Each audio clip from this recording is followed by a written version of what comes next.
하나님의 말씀 마태복음 13장 45절로 46절 신약성경 23면입니다. 마태복음 13장 45절로 46절 다 함께 한 목소리로 봉독합니다.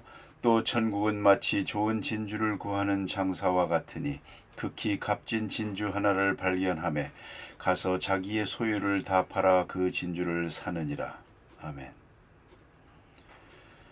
오늘 본문 말씀은 우리가 읽어서 아시는 바와 같이 지난 시간에 우리는 밭에 감추인 보화, 그 보화 비유를 보았습니다.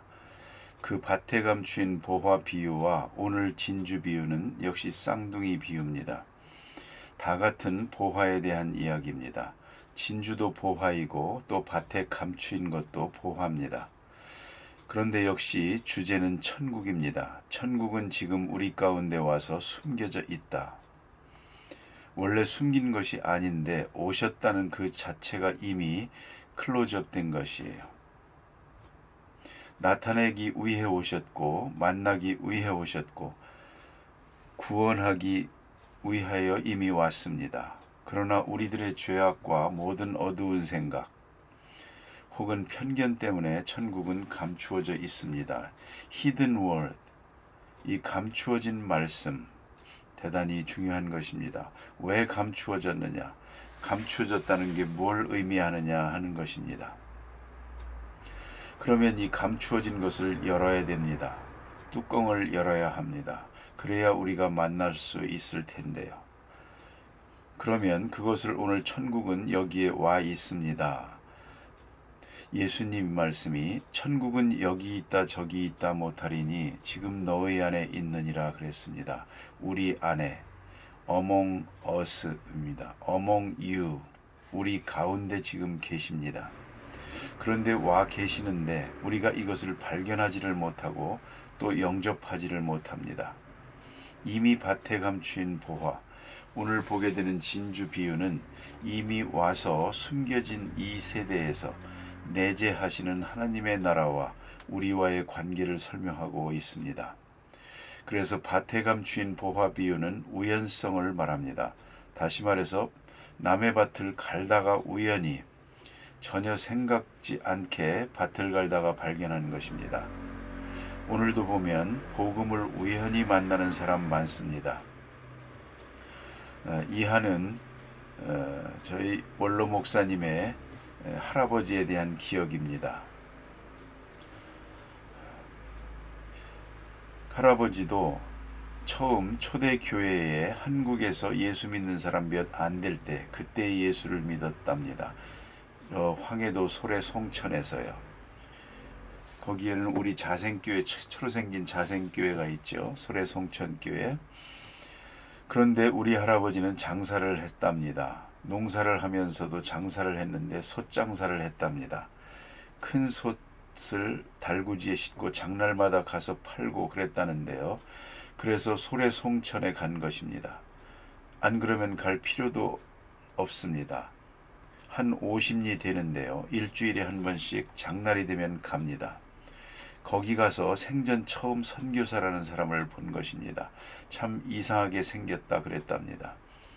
하도 이상하게 생겨서 어떤 사람은 가까이 가서 눈을 찔러봤답니다. 이것도 보이나 그래서 말입니다. 그런데 그분이 한국말을 하는 겁니다. 신기해하면서 선교사로부터 복음을 듣고 예수를 믿게 됩니다. 그것은 우연한 일입니다.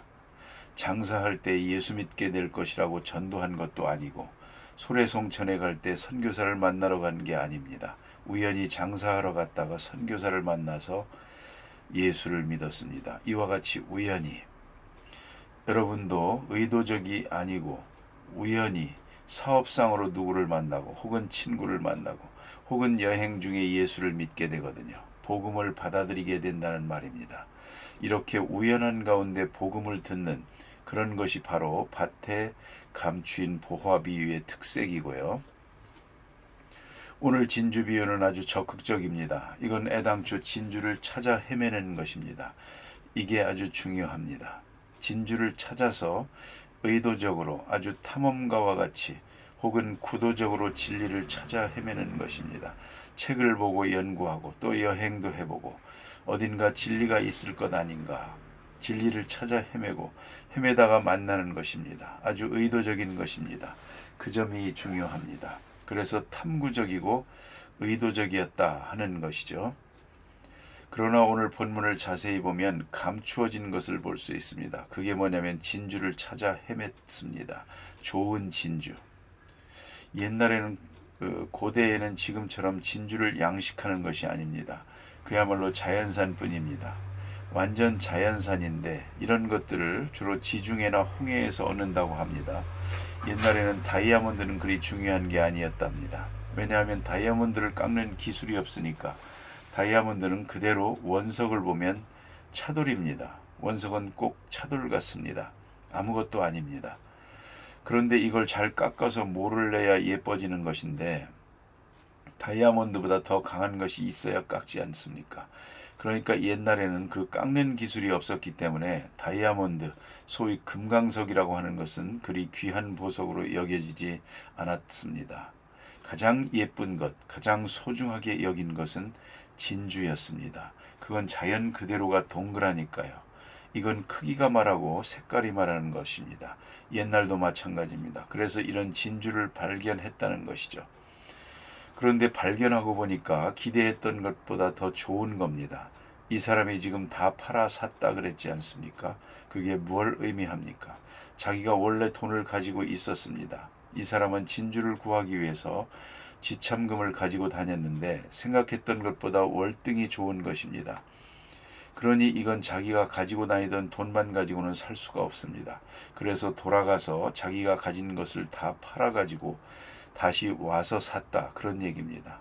그러니까 구도자가 자기가 기대했던 진리보다 더 큰 진리요. 자기가 생각했던 보화보다 더 큰 보화. 상상 밖에 어쩌면 일생에 딱 한 번 만날까 못 만날까 할 만큼 큰 것을 발견했다. 그 말입니다. 그런데 이것은 중요한 것이 소유의 문제가 아닙니다. 심리학적인 문제입니다. 이 진주라는 것은 먹는 것이 아닙니다. 물론 돈도 아닙니다. 아름다움의 문제입니다. 그것이 너무 아름다운 것입니다. 이렇게 되면 심리학적 가치가 붙으면 이제는 값이 없습니다. 이걸 구하는 자에게, 이걸 좋아하는 사람에게는 값은 무궁무진한 것입니다. 요새도 우리가 대개 진주나 이런 건 값이 있습니다. 그러나 워낙 귀한 것, 이 지구상에 하나밖에 없는 게 나타나면 그건 얘기가 다르죠. 그건 부르는 것이 값입니다. 이건 절대가치에 속한 것입니다. 왜 그러냐? 그건 먹는 것도 아니고 돈도 아닙니다. 문제는 아름다움입니다. 그걸 찾는 사람, 그걸 좋아하는 사람, 그걸 보고 즐거워하는 사람 마음입니다. 이 보화가 나를 행복하게 해주는 것입니다. 그래서 홍해에서 채취한 것이 그 당시에 제일 좋은 것이었다는데요. 이 사람이 이걸 발견하는 순간 만족합니다. 그리고 예술적 본능을 충족하는 것입니다. 동시에 이것을 가지는 순간 귀족이 됩니다. 가난한 계급에서는 진주가 오늘도 별 의미가 없습니다. 그런데 그 가치를 아는 사람에게는 이것을 가짐으로 해서 자기의 신분이 격상됩니다. 그뿐입니까? 이것을 가지는 순간 다른 것들은 다 시시해집니다. 보고 싶지도 않습니다. 이거 하나만 가지면 끝입니다. 이것만 있으면 몇 끼 굶어도 좋다. 바로 그 마음입니다. 절대 가치입니다. 이것을 가지는 순간 나는 벅찬 감격과 기쁨으로 충만한 것입니다. 여러분, 우리가 소유욕이라고 하는 것이 끝도 없지 않습니까? 가지면 더 좋은 것, 더 좋은 것. 그러나 가장 좋은 것을 가지면 모든 것이 시시해집니다. 그걸 생각해야 합니다. 가장 귀한 것을 가지는 순간 나머지는 다 소용이 없게 됩니다. 여러분, 좋은 진주를 가졌습니다. 이제 아무것도 부러운 게 없습니다. 그게 복음이라는 것입니다.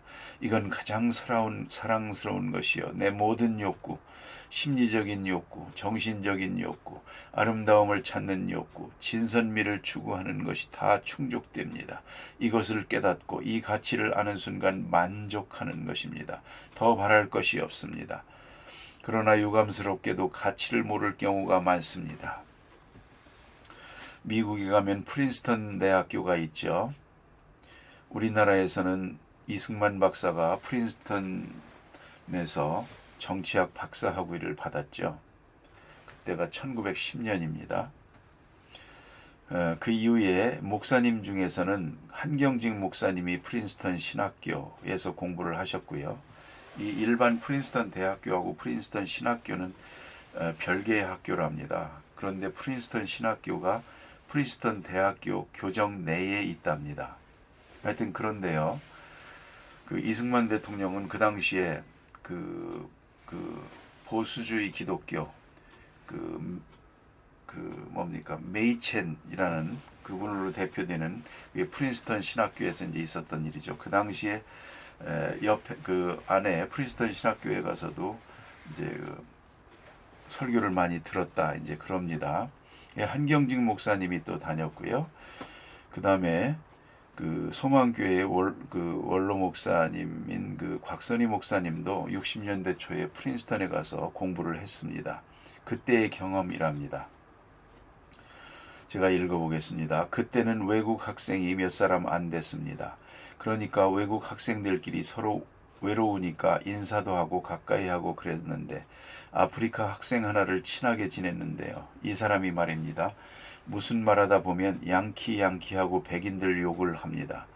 그래서 당신 여기 장학금 받아서 공부하면서 왜 백인들을 욕하느냐 했더니 언젠가 솔직한 말을 합니다. 내 고향은 다이아몬드가 많이 나는 곳이랍니다. 거기에 양키들이 껌 하나씩 주고 다이아몬드를 가졌답니다. 아이들이 다이아몬드를 가지고 공깃돌을 하니까 얘야 껌 하나 줄게 하고 바꿔갔답니다. 저놈들 나쁜 놈들이라고. 그럽니다. 그래서 한마디 했습니다. 가치를 모르는 자에게는 그것을 소유할 자격이 없는 거죠. 했더니 다시는 그 말 안 하더랍니다. 이런 얘기를 들을 때 저는 한편으로는 우리가 가진 그 가치 있는 것들, 우리도 얼마나 제가 근대사 공부를 합니다만 가치를 모르는 것이 많습니까? 제주도가 고향인 벚꽃 같은 경우도 그렇습니다. 우리는 그 가치를 몰랐습니다. 그것을 세계적인 명화로 만든 것은 일본입니다. 그런 일들이 많이 있습니다. 다이아몬드의 가치를 모르고 껌 하나에 내주고는 뭘 이제 와서 욕을 하느냐 이겁니다. 여러분, 다이아몬드이지만 이걸 깎지 않은 원석 차돌 같은 거, 이 사람에게는 어디까지나 차돌이요. 공깃돌 하는 차돌이지. 이 사람에게는 보화일 수가 없는 것입니다. 가치를 모르는 자는 그 소유주가 아닙니다.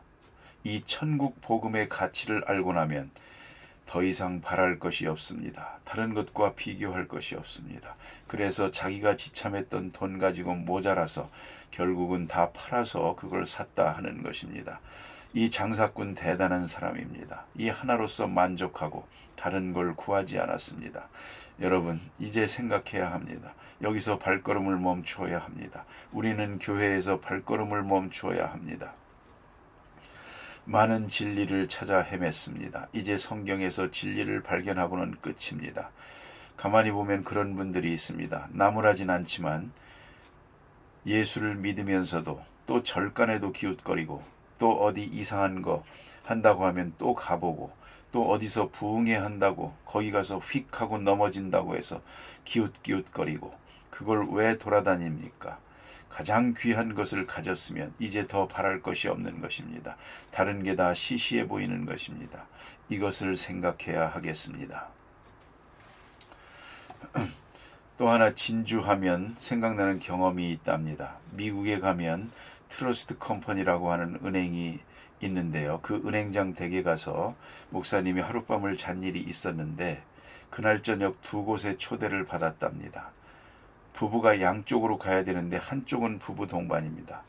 그래서 은행장은 다른 데로 가고 목사님이 은행장 부인과 같이 파티를 간 일이 있다고 합니다. 갔는데 아시다시피 파티에 가면 말을 많이 해야 됩니다. 사교적인 말을 많이 해야 되는데 할 말이 없더랍니다. 그래서 부인하고 섰다가 목걸이를 보니까 아주 예쁘더랍니다. 그래서 제가 목걸이가 참 예쁘다고 했더니 대단히 좋아합디다. 그리고는 한마디 더 했습니다. 자세히 보니까 그 진주 목걸이가 가짜라고. 그러니까 어떻게 하느냐고 그러더랍니다. 그래서 내가 좀 진주를 구별할 줄 안다고 했더니 전혀 언짢게 생각 안 하고 생글생글 웃으면서 설명을 합니다. 내 남편이 해준 목걸이가 있는데 그것은 3,000불짜리랍니다. 옛날에 너무 좋은 것인데 그래서 목에 걸고 거울을 보고 도로 풀어놓고 그와 똑같은 가짜를 하고 나온다고 그럽니다. 혹시 잃어버릴까 봐요. 너무 귀해서 말입니다. 거기서 생각을 합니다. 만일에 이분이 은행장 부인이 아니라면 이런 농담을 할 수가 있을까? 농담이라도 뺨 맞을 짓이죠. 어떻게 그런 말을 할 수가 있습니까? 더구나 그는 가난한 사람이라서 가짜를 하고 나온 거라면 아주 큰 실수가 됩니다. 그러나 그는 돈이 많은 사람입니다. 그러기 때문에 그런 말을 할 수가 있었고 그러고도 진짜 목걸이가 없었다면 그는 집에 돌아가서 부부싸움을 했을지도 모릅니다. 당신 때문에 한국에서 온 저 목사한테 가짜라고 비난받았다고요. 그렇지 않겠습니까? 하지만 진짜가 있었습니다. 좋은 보화가 집에 있거든요. 그걸 소유하고 있는 사람은 부러울 것이 없습니다. 누가 뭐라 해도 그건 중요하지 않습니다. 정리합니다. 예수라고 하는 진주를 가지고 있는 사람은 절대가치입니다. 남들의 비난이나 이거 개의할 필요가 없습니다. 아무 문제가 되질 않습니다. 좋은 진주를 구하고 그것을 소유한 바로 이 사람의 마음이 우리 그리스도인의 마음입니다. 기도하십시다.